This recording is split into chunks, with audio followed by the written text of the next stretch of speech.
Terima kasih Anda masih bersama kami. Bagi Anda yang baru saja bergabung, kami hadirkan kembali 3 berita utama hari ini. Kemarau panjang, ribuan hektar sawah di Jawa Barat terancam gagal panen dan warga mengalami krisis air bersih. Sekelompok remaja bersenjata tajam celurit menyerang sekelompok remaja lain di Kecamatan Cilengsi, Kabupaten Bogor. Sungguh miris dunia pendidikan di negara ini. Masih banyak siswa yang harus melantai saat belajar karena ruang kelas yang rusak dan fasilitas yang tak memadai.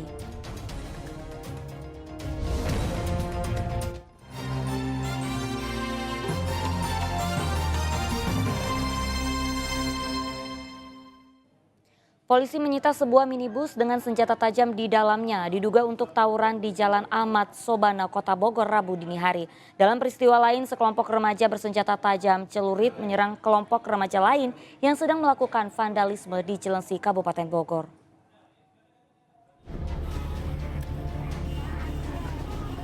Rekaman ini memperlihatkan salah satu kelompok remaja saat menyerang kelompok remaja lainnya. Serangan ini dilakukan dengan senjata tajam celurit berbagai jenis saat kelompok remaja lain sedang melakukan vandalisme di sebuah tembok pinggir Jalan Pesona Wista, Kecamatan Cilengsi, Kabupaten Bogor, Selasa malam.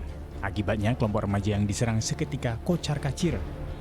Maraknya tawuran di wilayah Cilengsi membuat warga resah. Mereka khawatir menjadi korban salah sasaran serangan kelompok remaja yang menggunakan senjata tajam. Rame, yang sebelah buah celurit, yang di sini pada lari, nggak dilayani. Sekitar jam berapa, Bu? Setengah malam. Itu suasana lagi rame berarti, Bu, ya? Jalan lagi sepi, orang tapi anak-anak doang. Selain itu, petugas gabungan Polsek Bogor Utara dan Polresta Bogor Kota menyita minibus yang terparkir di Jalan Ahmad Sobana, Kota Bogor, Rabu dini hari. Saat diperiksa, petugas mendapati sejumlah senjata tajam seperti celurit dan stick golf di area jok mobil. Namun polisi tidak menemukan pemilik kendaraan karena melarikan diri. Diduga minibus sengaja digunakan untuk menyimpan senjata agar bisa mengelabui polisi. Polisi juga menangkap 12 remaja yang diduga akan melakukan tawuran. Polisi membawanya ke Mapolsek Bogor Utara guna dimintai keterangan lebih lanjut. Nah, kemudian tadi malam di Jalan Bang Barung, ya, ini anggota kami dapat mencegah aksi tawuran yang memang kebetulan salah satu kelompok. Nah, di TKP tersebut kita bisa mengamankan 12 orang dan 12 motor dan satu mobil kendaraan yang dicurigai ini adalah pelaku utama. Selain itu, polisi juga menyita sepeda motor serta memeriksa intensif para remaja guna menentukan status hukumnya. Sementara polisi masih memburu pemilik minibus. Tim Liputan melaporkan. 3 pencuri sepeda motor yang beraksi di wilayah Babakan Madang, Kabupaten Bogor diringkus polisi. 16 sepeda motor disita dari komplotan ini. Sehat-sehat. 3 tersangka pencurian sepeda motor Andi Wahyudin, Pandi, dan Anton Hidayat diringkus tim Reskrim Polsek Babakan Madang, Kabupaten Bogor, Rabu lalu. Sebanyak 16 sepeda motor berbagai jenis, kunci letter T, beserta surat kendaraan disita polisi. Para pelaku mencuri di wilayah Kecamatan Babakan Madang, bahkan hingga ke Bogor Kota. Motor hasil curian dijual dengan harga 2 juta rupiah kepada penadah. Kini polisi masih memburu penadah. Kemudian ada 2 orang juga yang merupakan penadah atau pertolongan jahat, yaitu GG dan A. Jadi ada total 4 DPO yang sampai saat ini masih dalam pengejaran anggota kami di lapangan. Adapun modus operandi dari para pelaku ini melakukan tindak pidana pencurian kendaraan bermotor adalah dengan menggunakan kunci palsu atau biasa kita sebut dengan kunci T. Ketiga tersangka dijerat pasal 363 KUHP, hukumannya paling lama 7 tahun kurungan penjara. Asep Solihin melaporkan dari Kabupaten Bogor. Seorang pria di Kota Tasikmalaya ditangkap polisi usai menipu dan membawa kabur 12 sepeda motor milik sejumlah korbannya. Modusnya, pelaku berjanji memberikan pekerjaan bangunan. Namun saat korban sibuk mengukur dan menghitung biayanya, pelaku kabur membawa motor korban. Samsul tak berdaya ditangkap Satreskrim Polresta Tasikmalaya Kota usai mencuri belasan sepeda motor dengan modus mengaku sebagai pemborong dan akan memberikan pekerjaan. calon korbannya, tukang bangunan maupun tukang las pembuat pagar dengan menawarkan akan mendapatkan pekerjaan proyek. Korban diajak pelaku ke lokasi yang akan dituju atau dibangun. Saat di lokasi itulah korban disuruh untuk mengukur rumah yang akan dibangun dan menghitung biayanya. Korban lengah, pelaku meminjam motor korban untuk memanggil pemilik rumah.